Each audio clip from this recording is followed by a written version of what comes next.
Learning Gateway. I hope you all are doing good and studying nicely at your homes. So today we are going to start class 8 science chapter number 7, and the name of the chapter is the world of microbes. We will be discussing this chapter in detail so that you all your doubts will be cleared and you will have a good concept of this chapter, because again in ninth standard you have to read this chapter in detail. Just you should have little knowledge about this chapter so that it will be good for you when you'll go in your higher classes. So let's start with our chapter. Before starting, guys, I have a small request from you all. If you're really liking my tutorial and work, then please like the tutorial and share it with your friends also. And if you're new to my channel, please subscribe it. I've seen that many of you are watching the videos but you're not clicking on the like button. Please like it so that I will also be get motivated and create good content for you all, so that it will be helpful for you also during your exams. And one more thing I want to tell you, that click on the bell icon so that whenever I will be uploading the new video, you'll get the notification for that. And I have also started class 8 geography. You can check those chapters as well as the question answers in the playlist of class 8 geography.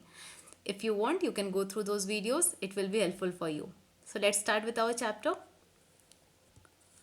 So the name of the chapter is the world of microbes. In this chapter, what we have to read first, let's look at this flowchart so that we will understand what we have to read in this one. Microbes. Micro means what? Microorganisms. What are microorganisms? The organisms which we cannot see through our naked eyes. Means through our eyes we cannot see those organisms. They are very small in size. So those are called microorganism. Micro means small, very small. So we cannot see those organisms with our eyes. We need microscope, whether it is a compound microscope or electron microscope.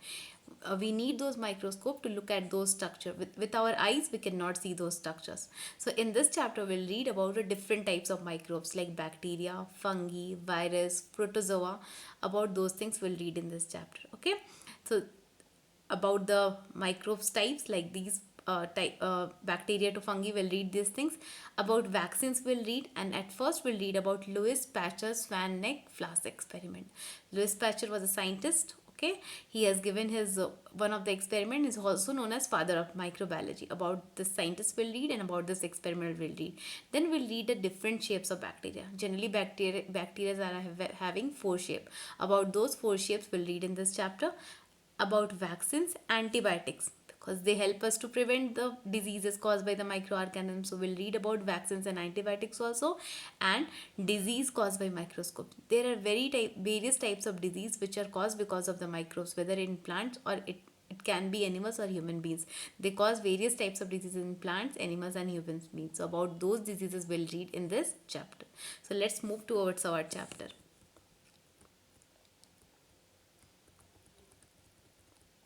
Okay, when you see around you, you can see many things around you. Some of the things can be living and some of them are non-living. Example of living things, what we can see around us which are living: plants, animals, human beings, right? And what are the examples of non-living things? Water, air, soil, stones, rocks. Those are non-living things. So we see different varieties of plants and animals around us, and some of the microorganisms can also be seen around us, which we cannot see by our naked eyes. Okay, so what are the microorganisms which we cannot see by our naked eyes, or what are the examples of microorganism? Bacteria, fungi, protozoa, algae and viruses. About these things we have already learned in chapter number 5, the study of cells. In that, no, sorry, not in a study of cells, in classification of organisms. In that we have read about the various kingdoms in which these microorganisms are placed. For example, fungi, it is placed in which kingdom? Mycota. Protozoa was placed in which kingdom? That Protista kingdom. Okay, so these organisms are placed in different kingdom. Bacteria is placed in different kingdom, algae is placed in different kingdom. Like this we have already read about these microorganisms little bit in the previous chapter. One activity is there in this one. In this activity, what you have to do, you have to take some pond water, the water of any pond or river which is polluted. Okay, after that you have to take one drop of that pond water in a clean slide is like this type of a rectangular glass piece which is available in the biology lab. In this glass slide you have to take that one drop of pond water. After that you have to add a drop of methyl cellulose to slow down the movement of protozoa. If you will not add methyl cellulose, then what will happen? The microorganisms which are present in the pond water will move very fast. Okay, after that we have to cover this with a cover slip. Cover slip is a thin piece of glass. With that we will cover it with a cover slip. After that what we will do? After that we have to place the slide under the microscope. When we will look through the microscope in the slide, we can see the microorganism, various types of tiny organisms which will move around in this slide. These are the microorganisms. So in pond water also so many microorganisms are present, right? Next, if you look around in the microscope on that pond water, these types of microorganisms can be seen in the pond water. They have given one picture. These types of microorganisms can be seen in the pond water. Okay, one thing, one box, this box is for your knowledge. Golden age of microbiology. What do you understand by microbiology? Microbiology is that branch of biology in which we study about the microorganisms. Like we have different branches of biology like cytology, paleontology. Okay, like that only microbiology is also a branch of biology in which we'll read about the microorganisms. So golden age of microbiology began with the work of Louis Pasteur of France and Robert Koch of Germany. These two scientists have given a great contribution in the field of microbiology. Louis Pasteur as well as Robert Koch. They discovered many agents of different infectious diseases and also measures to prevent the spreading of diseases. Means they have discovered many microorganisms by which diseases are caused in human beings or in animals or in plants, and also they have given the medicines or the vaccines by which we can prevent those diseases, how by which those diseases can be prevented. So they have played a very crucial role in the field of microbiology. First we'll start with Louis Pasteur, 1822 to 1895. This was the lifespan of Louis Pasteur. The contribution of Louis Pasteur in the field of microbiology led to a great understanding of human elements and animal diseases. Okay, he has played a very important role in the field of microbiology, because of which what we can do, we know that how the diseases can occur in human and animal beings, means what are the causes of the diseases in humans and animals. Because of Louis Pasteur only we can understand. Generally, Louis Pasteur's work involved the growth of bacteria and yeast in liquid culture. Generally, he did the work on bacteria and yeast in liquid culture. He developed methods of sterilization and pasteurization. So, what is the meaning of sterilization and pasteurization? You should know what is the meaning of sterilization and pasteurization. He developed methods. These two processes, sterilization and pasteurizations, were developed by Louis Pasteur only. So first of all, we should know what is the meaning of sterilization and pasteurization. Sterilization is a process in which what happens, it kills or removes the microorganisms. Sterile, any sterile thing. Sterile means what? It is free of microorganism. So sterilization is a process in which microorganisms are killed or removed. Okay, like that. Pasteurization. What is pasteurization? It is a process of heating milk to a high temperature of around 70 to 80 degrees Celsius. After that, it is suddenly cooled. After that, we have to cool that milk, and in this process what happens, all the microorganisms will be killed. So pasteurization is also a method of removing the microbes, okay, for killing the microorganisms. By this method we can preserve the milk for many days. So in this what happens, first milk is heated to a temperature of 70 to 80 degrees Celsius for 15 to 30 minutes. After that what happens, it is suddenly cooled, means temperature is suddenly fall down to 10 degrees Celsius or 15 degrees Celsius. And by this we can say that many microorganisms which are present in the milk can be killed by this process, and we can preserve that milk for several days. So Pasteur 1857 observed different types of microbes associated with the different kinds of fermentation. For example, fermentation means if the food will be left for few days, then what happen, it becomes fermented. For example, the idli and dosa batter, if you left that idli and dosa batter for few hours, if you'll not keep that batter in the fridge, it gets fermented, means some growth of microorganism is there. Like that only yeast cells, spheres of variable size with alcohol fermentation, and rod like lactobacillus with lactic acid fermentation.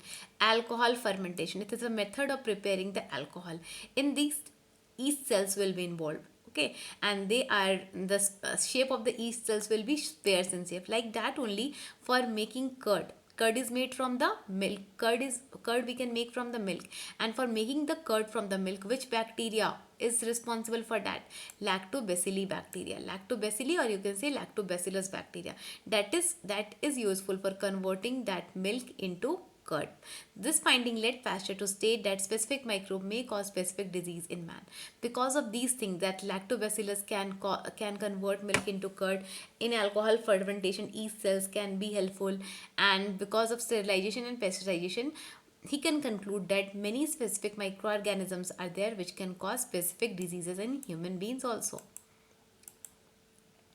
His crowning achievements were pasteurization of milk. Pasteurization of milk means, just now I have told you that milk is heated. It is a process in which milk is heated to a temperature of 70 to 80 degrees Celsius.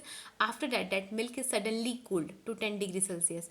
And in this process, all the microbes of which are present in the milk will be killed, and we can preserve the milk for several days. The development technique to reduce the virulence of infectious organisms without eliminating their capacity to produce immunity. It is a method by which, what he has said, that he can reduce the chance of infection without eliminating the capacity to produce immunity. In this way, he developed vaccines for the control of cholera and rabies in man. By the technique of pasteurization of milk, he said that we can remove or kill the microbes or the germs present in any substance. So by this technique, he has developed the vaccines for cholera as well as rabies in man. Okay. Next, now we'll read about the swan neck flask experiment. You can see in the diagram, this flask, the shape of this flask, the mouth of this flask is like the neck of a swan. So this experiment is named as swan neck flask experiment. The swans are having the neck like this only. So this flask is also having the neck like a swan. So the name of this experiment is swan neck flask experiment. Let's read the activity first. After that, we will see what is there in this activity. Pasteur had to disprove spontaneous generation. Okay, one theory was there related to spontaneous generation, that I will tell you afterwards what is spontaneous generation. Pasteur wanted to disprove the theory given by spontaneous generation. So he designed this experiment using the swan-necked flask. What he did, he took little broth in the flask. Broth is what? It is a liquid culture which is rich in nutrients. Many nutrients are present in that liquid. And after filling the flask with the broth, he boiled the broth. He applied heat and the broth will be boiled. When the broth will be boiled, what will happen? All the microorganisms which are present in the broth will be killed because it is boiled by applying heat. After that, he left the flask open in the air. Okay, for few days he left the flask open in the air. Now if he left the flask in the air, what will happen? The air which are free from the dust particle will enter into the flask, while the air which is carrying the dust particles, or the dust particles, will be trapped in the neck of the flask like this. Like it is having the neck like this bent portion, all the dust particles will be trapped over there, but the air which is free from dust particle will enter into the broth. After that, what happened?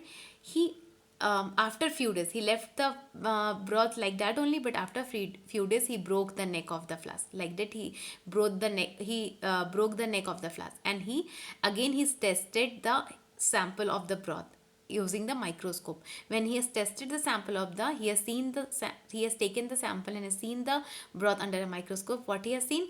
No microorganism is present in that broth.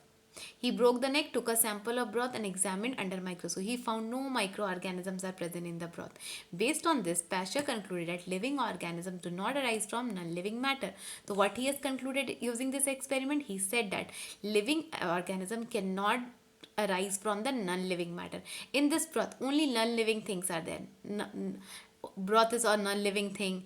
air is a non-living thing, everything is non-living thing. So when he's testing, when he's seen this sample under a microscope, what he has seen, none of the microorganism is present in the broth. So what he said, that living organism do not arise from the non-living matter.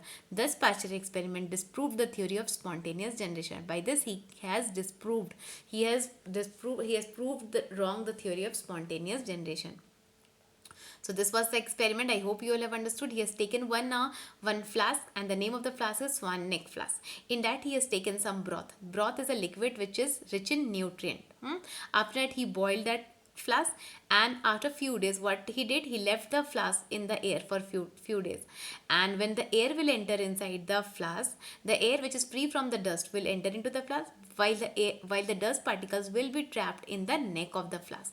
After few days what he did, he broke the neck of the flask, and he has tested the liquid or the broth which is present in the flask. He has seen that no microorganism is present in the sample. So what he has concluded, that living organisms do not arise from the non-living matter. So he disproved the theory of spontaneous generation. Pasteur also encouraged the belief that microorganisms in the air and could not cause diseases, were in the air and could not cause diseases. What he said, that microorganisms can be present in air, but it could not cause disease. Pasteur postulated the germ theory of disease, which states that microorganisms are the cause of infectious diseases. Also, he said that microorganisms are the real cause of infectious diseases. Infections, we get infections from what? From the microorganisms only. If it will be it will travel from one body to other body, then we'll get the infection. So that is because of the microorganism. So he is known as the father of microbiology. This is a very important fact. He is known as the father of biology. You can mark in your textbook that Louis Pasteur is known as father of microbiology. Now we'll read about the spontaneous theory, spontaneous generation theory. Spontaneous generation, what it means? Organisms, means the living organism, they will arise from non-living matter spontaneously. According to spontaneous generation theory, they said that all the living organisms will arise from the non-living matter spontaneously. But this was disproved by Pasteur. Pasteur proved it wrong. Then after that, according to Pasteur, what he has said, life arises from the pre-existing life. In the study of cell chapter, when we have read about the cell theory, that time we have read that cells arise from the pre-existing cell. Like that only, life will arise from the pre-existing life. So this was the concept given by Pasteur, and he disproved the spontaneous theory.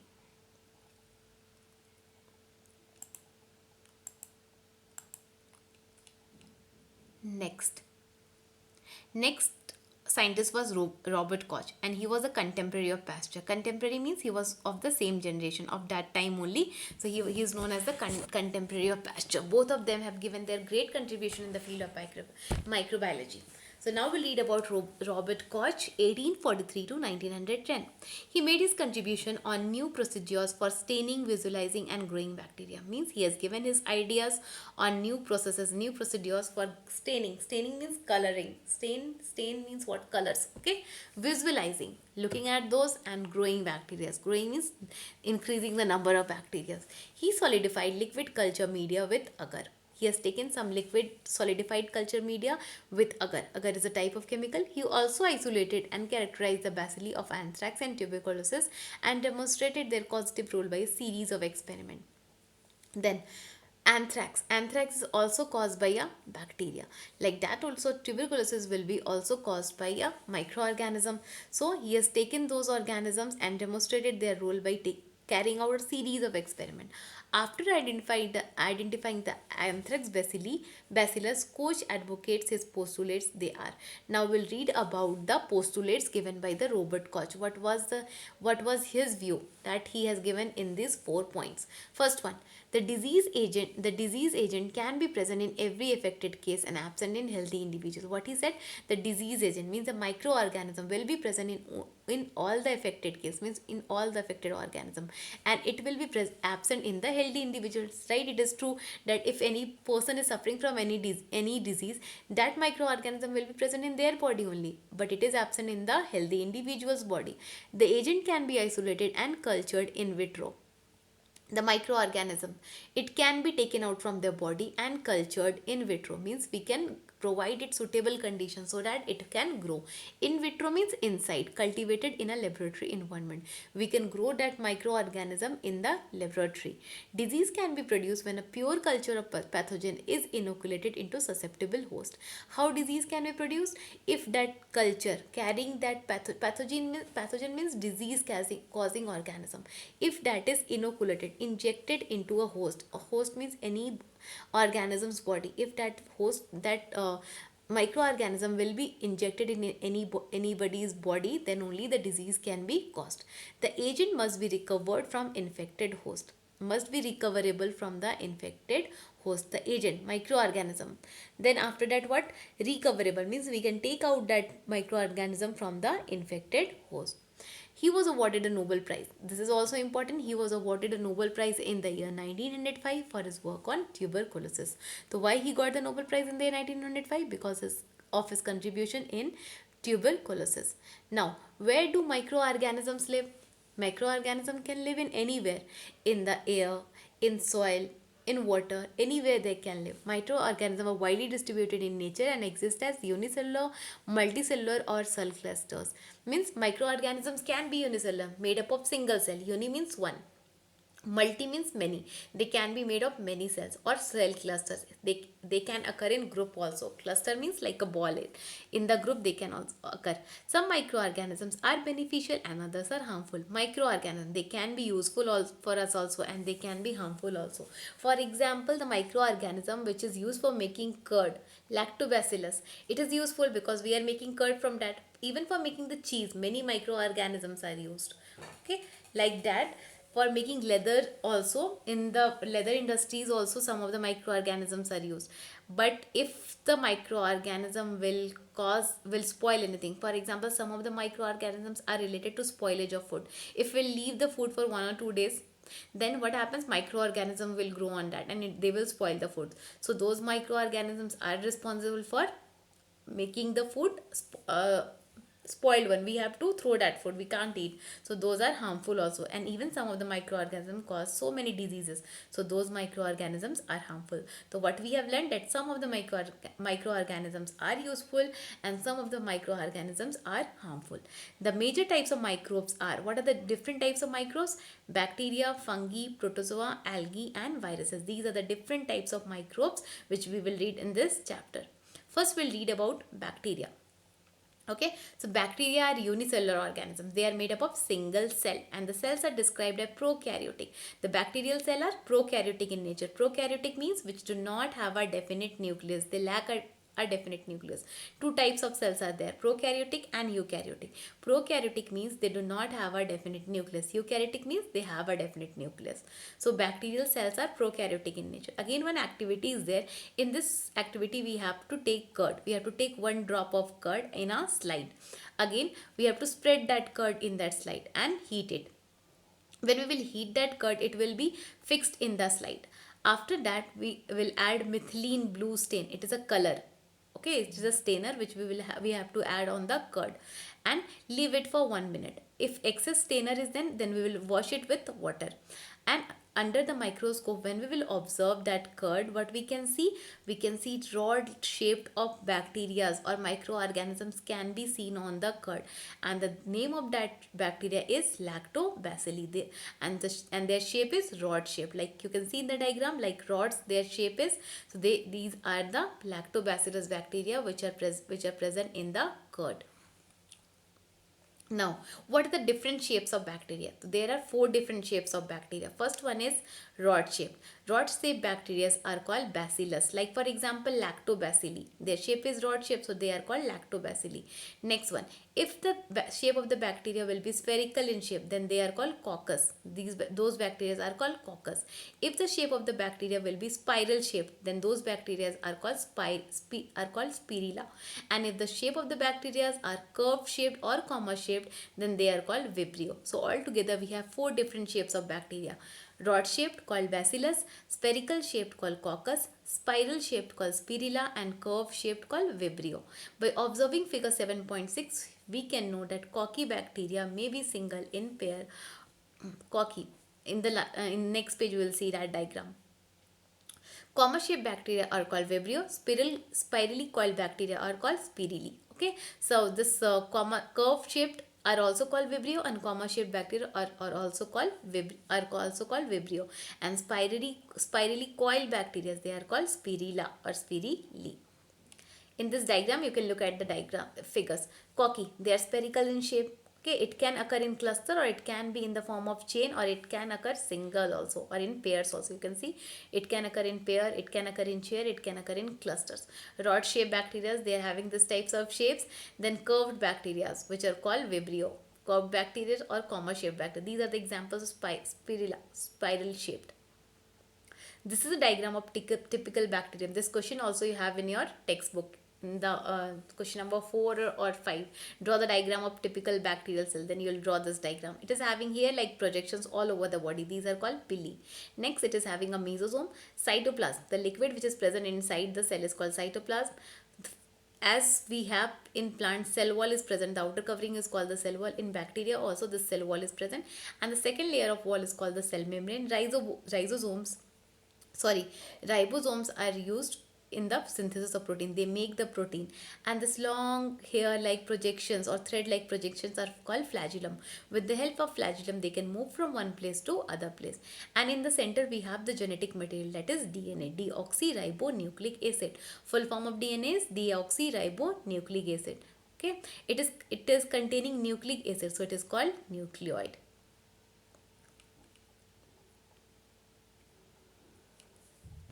Our next topic is virus. Nowadays, it's so common that coronavirus. It is so common everywhere. You can hear that name, coronavirus. So that coronavirus is also because of a virus. So how did virus enters our body and how it multiplies? We'll learn about the structure of virus in this topic. It is interesting because nowadays we are hearing everywhere about the coronavirus. So what are viruses? Viruses are non-cellular entities. Non-cellular means in that virus cells are not present. In that chapter study of cells, that time I've told you that in every living organism, cells are the basic unit. From cells only the body of an organism is made. But in virus, cells are not present, and they consist of nucleic acid core. Nucleic acid will be present in the virus. It can be DNA or RNA. Means in some of the virus, DNA can be present, and in some of the virus, RNA can be present. Surrounded by a protein coat called capsid. The genetic material will be surrounded by a protein coat, and that is called capsid. Full form of DNA is deoxyribonucleic acid, and full form of RNA is ribonucleic acid. So these genetic materials are present in the virus, and they are surrounded by a protein coat called capsid. Nucleic acid and capsid together form nucleocapsid. From the name you can understand nucleocapsid. Nucleic acid plus capsid is called nucleocapsid. Nucleocapsid may be naked or surrounded by a loose membrane called envelope. Means this if nucleocapsid will be present in the virus, it can be naked, means without any covering, or it can be surrounded by a loose membrane called envelope. Next point, virus contain only one type of nucleic acid, either DNA or RNA. Means in the virus only one type of the nucleic acid will be present. It can be DNA or it can be RNA. Viruses are infectious agent. They cause infections everywhere, in plants also, animals also, and in human beings also. So they are infectious agent. They are much smaller than the bacteria. Their size is very small, which we cannot see by our naked eyes. Even their size is very as small is smaller than that of bacteria also. Their approximate size ranges from 20 to 300 nanometer. This is the size of virus, 20 to 300 nanometer. Okay, they can be seen only through electron microscope. Through electron microscope only one can see the virus. We cannot see by our eyes. Examples. What are the examples of viruses? HIV. This HIV virus is responsible for the disease AIDS. Okay, and what is the full form of HIV? Human immunodeficiency virus. Next one is our tobacco mosaic virus, TMV. It is responsible for diseases in plants. And one more example they have given as pox virus. It is responsible for the smallpox and chickenpox. So these are the examples of virus. 2 or 3 examples of virus you should remember: HIV, tobacco mosaic virus, or pox virus. This is the diagram of HIV virus. It is a diagram of TMV, tobacco mosaic virus, and this is the diagram for pox virus. Viruses are incapable of independent growth in artificial media. what is the meaning of this statement? That by their own they cannot grow. In artificial media they cannot grow. Artificial media means which is prepared by man. If someone wants to grow that virus in that media or culture, then virus will not grow in that one. They need some host body, means either they need some animal or plant body to multiply or grow in number. They can grow only in animal or plant cells or in microorganism, means in they need some living organisms to grow. They will go inside the body of the plant, animal or human beings or microorganism, then only they can multiply their number or grow. Okay, hence they are referred to as obligate intracellular parasites. Parasites are those organisms which need the body of other organism for their growth and for the food and shelter. So these viruses are called obligate intracellular parasites. They lack metabolic machinery of their own to generate energy or to synthesize protein. Means they cannot make their they cannot generate energy. They cannot get energy by their own, and they cannot make proteins also. They depend on the host cell to carry out these vital functions. Host cell means in whose body they are multiplying, whether it can be a plant body or animal or microorganism. So their whole functions will be dependent on the host body, whether it is nutrition, digestion, excretion, everything will be dependent on the host cell. There is a group of virus which infect bacteria. One group of viruses is there which can infect the bacteria also. Bacteria is also one of the microorganisms. So one group of viruses is there which can infect the bacteria, and these are called bacteriophages. Okay, since they infect the bacteria, so these are called bacteriophages. These viruses infect the bacteria and multiply inside the bacteria body and cause the lysis of bacteria. What these viruses will do, what bacteriophages will do, they will infect the bacteria first. First they will enter inside the bacteria's body. After that they will multiply their number, they will increase their number, and they will cause the lysis of bacteria. Lysis means breaking of the bacterial cell. They will break the cells of the bacteria, and by this the bacteria will get infected. Now we'll learn about some of the virus which contains DNA as a genetic material and some of the virus which contains RNA as a genetic material. So some of the viruses which contain DNA as the genetic material are hepatitis B, pox virus, herpes simplex virus, varicella zoster virus. Hepatitis B is a disease which occurs in an individual, in human beings. Okay, pox virus is responsible for the smallpox and the chickenpox. Herpes simplex virus is one of it, is also causes disease, and varicella zoster virus. These are the viruses which used to cause disease. So these viruses have DNA as a genetic material. Now some of the viruses also have RNA as a genetic material. What are the viruses which have RNA as a genetic material? HIV, which causes AIDS. Influenza virus, it is causing influenza in human beings. Polio virus, now it is not there in the country, it has completely been eradicated from our country. Mumps virus, it is also responsible for the disease called mumps. So these viruses are containing genetic material as RNA. So in this tutorial we'll do till here only. Rest of the topics I will cover in the next tutorial. I hope till here you don't have any doubt. If you haven't, give a reading till there, till page number 84. If you have any doubt, you can comment in the comment section. I will try to clear your doubt. This will be part 1 of this chapter, the world of microbes. Rest of the topic I will cover in the second part of this chapter, part 2. Go through the chapter and the video. If you have any doubt, you can comment in the comment section. Thank you for watching my channel, Science Learning Gateway. Please like and subscribe it. Subscribe and share it with your friends also, and don't forget to click on the bell icon so that whenever I will be uploading a new video, you'll get the notification for that. Thank you for watching my channel.